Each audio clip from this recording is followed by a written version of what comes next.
आज हम ज्ञान गुदरी का अर्थ करेंगे, जो आप लोग पाठ करते हैं। ज्ञान तो समझ में आता है। गुदड़ी का अर्थ ग से होता है गंगा, यानी जिसमें क्षमता हो गंगा के तरह निर्मल प्रवाह करने की, और उस गंगा में से भी गुण खींच ले। ज्ञान तो हर चीज़ का होता है, चोरी का भी ज्ञान होता है, बदमाशी का भी ज्ञान होता है, पढ़ाई का भी ज्ञान होता है, लेकिन यह जिसमें वह ज्ञान जिसमें गुणन की शक्ति हो, गुण शक्ति के, गुण भोजपुरी शब्द है, इसको हिंदी में कहते हैं गुण। इसमें ज्ञान की गंगा में गुण खींच लीजिए और गुणों को छोड़ दीजिए। देखिए, जब कहीं भी कोई शुभ काम होता है, हर तरह के जीव जंतु वहाँ किसी न किसी रूप में पहुँच जाते हैं। आप लोग, मैं प्रथम दिन ही बताया था कि गंगा जी को 8 बार आना पड़ा यहाँ घाट को समतल करने के लिए, और इस तरह का घाट कभी नहीं था कि बालू हो आप स्नान कीजिए। जब से मैं आया था कीचड़ था 2 फीट। आज मैं जब स्नान करने में जा रहा था, 10-12 फीट का एक सर्प आ रहा था, विशाल सर्प, मज्जे में आ रहा था। हमको देखा, हम भी देखे, तो खड़ा हुआ, हम भी हाथ किए, धन्यवाद। अभी आज जा रहे थे तो सब लड़के उसके 8-10 पीछा किए थे। वो सांप मुड़कर इधर चला रहा था। हम कहें तुम लोग क्यों पीछा कर रहा है? महाराज जी, हम लोग बहुत देर से देख रहे हैं, इतना बड़ा सांप गंगा में इधर से गया, स्नान किया, जहाँ आप बैठते हैं ना वहीं पर स्नान भी किया। हमने कहा तब हमें देर हो गया, 3 बजे जाते हैं, आज 3:30 बज गया, और स्नान करके इधर आ रहा है। आपको जब देखा तो इधर मुड़ गया खड़ा होकर। हमने कि छोड़ दो, मारो मत, इसे तंग मत करो। लेकिन लड़का क्यों मारने वाला? हम के मारेगा तो बड़ी हम भी मारेंगे तुम लोग को। वो जा रहा है कीर्तन सुनने के लिए, सत्संग सुनने के लिए, प्रवचन सुनने के लिए। यह विभिन्न रूपों में ऋषि मुनि है, तुम क्यों तंग कर रहा है? आदमी नहीं पहचानता है, सब पहचान लेता है। द का अर्थ होता है दान, और दान देने के बाद भी जिसमें दास की भावना हो, स्लेव की भावना हो, इसलिए द है। कल मैं हनुमान चालीसा का पाठ बताया था अर्थ कि हनुमान जी ने ही प्रथम वह दास प्रथा चलाए हैं। दास हरदम दास बना रहे। तेरा तुझे दे सौंपिया, मेरा लागत है क्या? मनी जो है, रुपया जो है, मैटर नहीं है, एक एनर्जी है। वह एनर्जी फ्लो करती है, और उसको फ्लो को जहाँ तुम रोक देगा, बाधित कर देगा, वह तुम्हारे पास नहीं रहेगा। किसी भी एनर्जी को तो फ्लो रोक देगा, बाधित कर देगा, रोक दो, वह फ्लो डिस्टर्ब हो जाएगा, वह चली जाएगी। तो पैसा को बहुत लोग, राजा लोग ज़मीन में गाड़ दिए और फिर खोदते हैं तो मिलता नहीं है। तूने उस एनर्जी को, ऊर्जा को बंधक बना दिया। इसलिए यहाँ पर दिया है द, माने दान जो दे रहा है, फ्लो ऑफ एनर्जी चालू रखा है, तब तुमको परमात्मा लगातार देता रहेगा। तुम तो माध्यम हो, तू समझ लगता कि नहीं मेरे लिए मिला है, और लेकिन देने के बाद भी तुम्हारी दास की भावना हो। देखो, द ऐसा है, ब्रह्मा ने एक बार बुलाया था उपदेश देने के लिए राक्षसों को, देवताओं को और मनुष्यों को। जब तीनों आए तो केवल उन्होंने, ब्रह्मा ने कहा द शब्द ही कह दिया। जब तीनों अपने अपने क्षेत्र में चले गए, दानवों से पूछा गया क्या हुआ भाई, क्या कहे हैं? तो कहा कि द कहे हैं। द का अर्थ विश्लेषण करो। शुक्राचार्य वगैरह सब मिलकर विश्लेषण किए। कहा कि अरे यार, देवताओं को दमन करो, बिना दमन किए ठीक नहीं रहते हैं, बड़े बदमाश हैं, इसलिए ब्रह्मा ने कहा दमन करो। कहा अच्छा। देवता लोग जब इंद्र गए कि भाई क्या कहे कि यार कहे दमन करने के लिए। किसको? कि देवता लोग भी उच्छृंखल हो गए हैं, इंद्रियां उनके नियंत्रण में नहीं है, इसलिए उन्होंने, ब्रह्मा ने कहा कि अपने इंद्रियों का निग्रह करो, इंद्रियों का दमन करो, इंद्रियों पर विजय प्राप्त करो। इसलिए बृहस्पति ने अर्थ यह लगा दिया। जब मनुष्य के लोग आए कि भाई क्या कहें आप, मनुष्य बताओ, कहा कि महाराज कहे हैं ब्रह्मा ने कि दान करो। भूखे को भोजन, नंगे को चीर, इतना बाटे सत्य कबीर, दान करो। देखो, एक द का अर्थ यह 3 बार उपनिषद में लगाया गया। यहाँ पर यह ज्ञान गुदरी है। र का अर्थ होता है, र से राम भी कहते हो, यहाँ श्री राम नाम संकीर्तन चालू है। कल राम रसायन पर भी मैं बोला था, राम रसायन तुम्हारे पासा सदा रहो रघुपति के दासा, यहाँ भी है। यदि राम रसायन तुम्हारे पास है तो किसी भी प्रकार का रोग दुख कष्ट नहीं आ सकता है। और तब तुम जब भी काम करेगा, सेवा करेगा, तो समझ गया कि हम राम का काम कर रहे हैं। राम काज की बिना मोहि कहाँ विश्राम, राम का काम करेंगे। और तब तू वह दास भावना से करेगा, मालिक की भावना नहीं आएगा। अभी सरकारी नौकरी में सब लोग इसी आधार पर रखा गया, गवर्नमेंट सर्वेंट कहलाते हैं ना, गवर्नमेंट सर्वेंट कहलाते हैं हिंदी में, है ना जी। लेकिन सब लोग मालिक की तरह काम करता है। जो आदमी जाता है उल्टे वह खड़ा रहता है, और गवर्नमेंट सर्वेंट जो है गवर्नमेंट खड़ा रहता है। गवर्नमेंट स्लिप देगा मिलने के लिए नौकर से, नौकर कहेगा कि हाँ मिलो नहीं तो नहीं मिलो। यह विचित्र विडंबना है, यह भारतीय संविधान का उल्टा काम है। जबकि 77 में मोरारजी देसाई ने हटा दिया कि कोई यह जो है जन साधारण व्यक्ति कोई भी सरकारी कर्मचारी को, चाहे कितना ही बड़ा अधिकारी हो, उनको सर नहीं लिखेगा, श्रीमान नहीं लिखेगा। नहीं जानता एक बात जान लो, 77 में भी हट गया। और लेकिन सरकारी कर्मचारी आपको जब चिट्ठी लिखेगा वह सर कहकर लिखेगा। यदि सर आपको नहीं लिखा है तो उस पर संविधान के खिलाफ कार्रवाई की जाएगी। तो अधिकारियों को जो कर्तव्य मिला है, कर्तव्य भूल गया है, केवल अपना अधिकार जान गया है। और जनता को अधिकार समाप्त नहीं पढ़ाया गया, जनता को उसका कर्तव्य पढ़ाया गया। बस यही विचित्र विडंबना है। लेकिन यहाँ भक्ति में कहा जाता है कि अधिकार नहीं पढ़ाया जा रहा है, यहाँ भी कर्तव्य ही पढ़ाया जा रहा है कि तुम दास हो, दास की भावना से काम करो। और इसी भावना से यह सरकारी भी हम लोग मिशनरी जो बनाया गया था कि हाँ अपने मालिक जानता है, उसकी सेवा के भावना से करेंगे। लेकिन यह उल्टा हो गया है तंत्र। तो यह गुदरी का अर्थ र जो होता है राम भी हो गया है। री लिखा है ऋषि परंपरा में रहो, जागवल्क अत्रि भारद्वाज गर्ग गौतम। अपने परिवार के साथ रहते हुए भी ऋषि परंपरा में रहते थे, ज्ञान देते थे। कबीर साहब कहें कि साईं इतना दीजिए जामे कुटुंब समाए, मैं भी भूखा ना रहूं साधु न भूखा जाए। तुम भी भूखा न रहो, साधु जो आता है वो भी भूखा नहीं रहे। लेकिन फिर कर्म की भी प्रधानता दिए हैं, कर्म करो। कहे कबीर कुछ उद्यम कीजिए, आप खाए औरों को दीजिए। इतना कर्म जरूर करो कि अपना भी तुम्हारा भरण पोषण हो जाए और जो तुम्हारे यहाँ आ जाए वो भी खाली हाथ ना जाए। इसलिए कर्म की प्रधानता भी दिया गया। हमारे ऋषि भी इसी कर्म में ही रहते थे। तो यह ज्ञान गुदरी का अर्थ आप लोग समझा।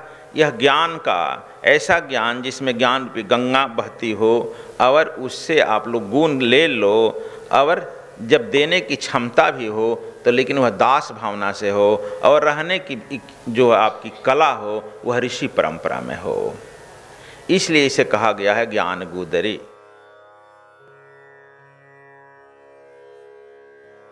अलख पुरुष जब किया विचारा, लख 84 धागा डारा। कहते हैं अलख पुरुष जब किया विचारा, जिसको तू लख ही नहीं सकता है, जिसको तू लख रहा है यानी देख रहा है, पहचान रहा है, जहां तक आपकी बाह्य दृष्टि दौड़ रही है वह संसार है। यह संसार जो है परमात्मा का ही विस्तार है। लेकिन कुछ इसमें भी हमारे सन्यासी लोग इस संसार को परमात्मा का शत्रु समझ लेते हैं, माया और बंधन। लेकिन यह परमात्मा का ही विस्तार है, यह बाह्य रूप है परमात्मा का। यह बात ऐसे समझो मेरे द्वारा, बाह्य रूप है। लेकिन इस रूप के द्वारा, इस बाह्य श्रृंखला के द्वारा तू उस परमात्मा के केंद्र बिंदु तक पहुंच सकता है। लेकिन केंद्र बिंदु को भूल करके बाह्य में ही लटपटा जाता है।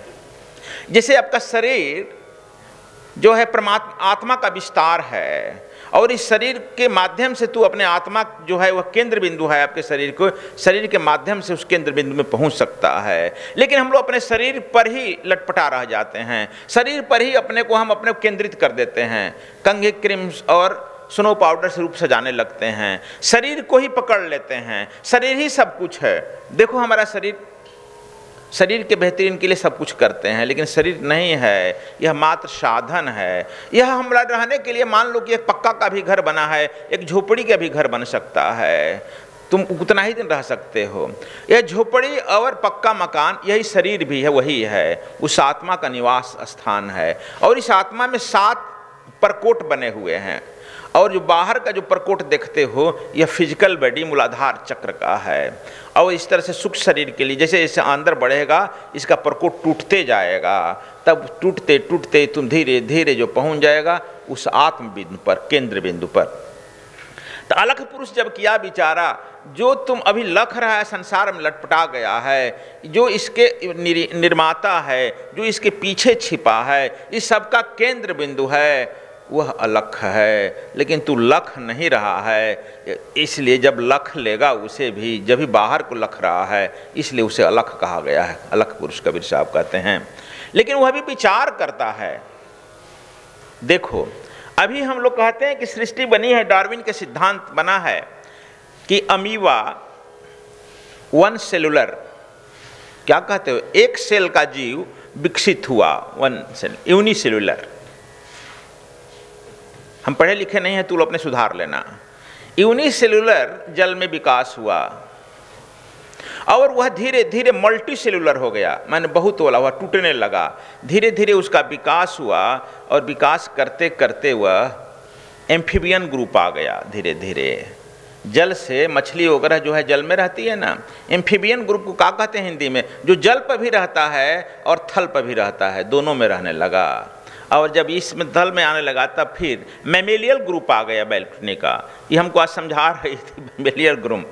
मैमेलियन क्या कहता है, मैंने स्तनधारी मैमेलियन ग्रुप आया। और बैकबोन, रीढ़ वाली हड्डी का लोग हुआ विज्ञान, हम डिटेल में नहीं बता रहे हैं तुम लोग को।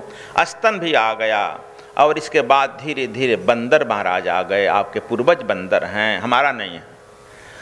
और पूर्वज जब बंदर आ गए, इसके बाद तो बंदर से आदमी तुम लोग बन गया, है ना। माने बंदर तुम्हारे माँ बाप पिता दादा हैं। और हमारा आगमन कैसे हुआ, हमारे बारे में जो भारत का होगा, हमारा गोत्र होगा, वह भी जान लो। जब तुम एक घर भी बनाते हो, यहाँ आश्रम बन रहा है, बनता है, तो इसके लिए पहले हम लोग आर्किटेक्ट से नक्शा बना लेते हैं ना। आर्किटेक्ट से नक्शा बन जाता है, फिर आर्किटेक्ट लेकर के अपना रिवाइज करता है, उस आदमी से जो बनाने वाला है उसे पूछता है बार बार कैसे नक्शा में सुधार उधार। जब फाइनल वह मालिक कर देता है तब उस पर निर्माण के लिए इंजीनियरिंग सेल में चला जाता है। उसी तरह से अलख पुरुष जब विचार किया कि 1,84,000 धागा डारा, 1,84 लाख जीवों का निर्माण किया जाए, तो इसका भी जो है आर्किटेक्ट डिपार्टमेंट को सौंपा गया, बना। और वह बन कर आया मेरा 4 वेद। इसलिए तुम लोग विष्णु का जगह जगह जो फोटो देखते हो, मूर्ति देखते हो, वह विष्णु भगवान देखता है कि भगवान विष्णु के मूर्ति से निकला है एक कमल, और उसके से निकला है, उस कमल से ब्रह्मा, और ब्रह्मा के हाथ में 4 वेद आया है। तो यह 4 वेद जो है वह निर्माण का विधि विधान उससे आ गया है कि इस तरह से तो ब्रह्मा को विधि विधान बनाना है। तो दिल्ली का कुतुब मीनार देखता होगा, वह कुतुब मीनार जो है भगवान विष्णु का कभी मंदिर रहा है, और उसका जो शीर्ष, ऊपर का जो शीर्ष था उसमें कमल से ब्रह्मा का है, वह भाट तोड़ दिया गया और अभी कुतुब मीनार नाम दे दिया, लेकिन विष्णु की वह स्थली थी।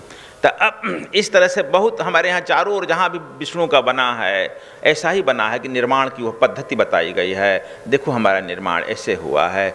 तब उसमें से मनु आया है, मनु से जो है मन वाला बना है, और मन वाला से मनुष्य बना है। मन है तभी आप मनुष्य बना है, मनु आया है, मनु से आप मनुष्य बना है। और मनुष्य का अर्थ होता है जागृत। मनुष्य का अर्थ होता है देवत्व से भरा हुआ, एनलाइटमेंट पुरुष।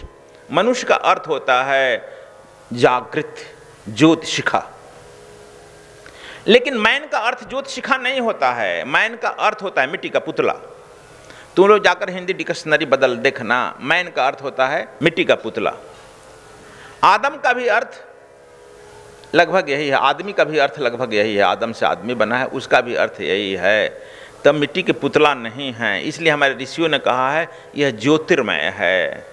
और अभी भी देख लिया गया कि जब तुम ध्यान में गहरा बैठते हो, तुम्हारा जो शरीर है वह एक ज्योतिर्लिंग की तरह हो जाता है। और ज्योतिर्लिंग, अब मान लिया लोग, विदेशी लोग, कि ज्योतिर्लिंग का कंसेप्ट जो है भारत के ऋषियों का करेक्ट है, और ज्योतिर्मय ही आदमी है, इसलिए हम जो मनुष्य हैं वह ज्योतिर्मय है। इसलिए अब लो आप समझ गया होगा कि अलख पुरुष जब किया बिचारा, लख 84 धागा डारा। अभी तक हम लोग भी पढ़ते आ रहे हैं, लेकिन एक बंदर को आदमी बनते अभी नहीं देखा गया। चलो प्रत्येक साल तेकात को तो बन जाना चाहिए ना दुबे। मान लो कि हम लोग भी 60-62 साल उम्र हुआ, 62 साल में एक आध को तो बन जाना चाहिए आदमी। 2 बंदर को बनता कि हाँ भाई यहाँ का बंदर आदमी बन गया, अब नहीं बनना बंद कर दिया क्या? तो अब इस पर हम कोई कमेंट नहीं कर रहे हैं, लेकिन चलो अब यह समझ गया कि भारतीय मनुष्यों ने जो कंसेप्ट दिया है मनुष्य का, पुनः घूम फिर कर लोग यहीं आ रहे हैं। अभी तक जो विदेशी लोग, अभी भी हमारे चूंकि इतिहास लिखा गया विदेशियों के द्वारा, अभी तक लोग यही लिखे हैं। अभी तक हम क्या JNU के प्रोफेसर, बड़े बड़े विद्वान लोगों का हम देखे जो लिखते हैं कि आर्य बाहर से आए हैं। बार बार इस पर जोर दिया जा रहा है। यहाँ के बासिंदा केवल आदिवासी हैं जो जंगलों में रहते हैं, माने उनसे एक दुश्मनी लगाने की जरूरत। जितने कम से कम राजपूत ब्राह्मण लोग हैं जो गोरे हैं, उन जिनका नाक चेहरा जरा ठीक ठाक है, वो सब विदेशी तो निश्चित रूप से है, यहाँ का नहीं है। और इस पर हमारे यहाँ के विद्वान लोग भी यही बात करते हैं। लेकिन अभी यह 2-4 महीना पहले भी मेडिकल साइंस बता दिया, कम से कम 50 कंट्री के मेडिकल साइंस ने, कि नहीं, जो जेनेटिक्स थ्योरी आई है, जीन्स पर जो खोज हुआ है, इसे पता चल गया कि नहीं, यह भारत से ही लोग बाहर गए हैं। चाहे वह मुसलमान बने, चाहे वह ईसाई बने, चाहे वह जो भी बने हैं, लेकिन यह भारत से यह जीन गया है। और यह जेनेटिक्स थ्योरी है साबित कर दिया कि नहीं, भारत के लोग आर्य हैं, आर्य का मतलब श्रेष्ठ हैं, और यही जो है पूरे विश्व भर में फैले।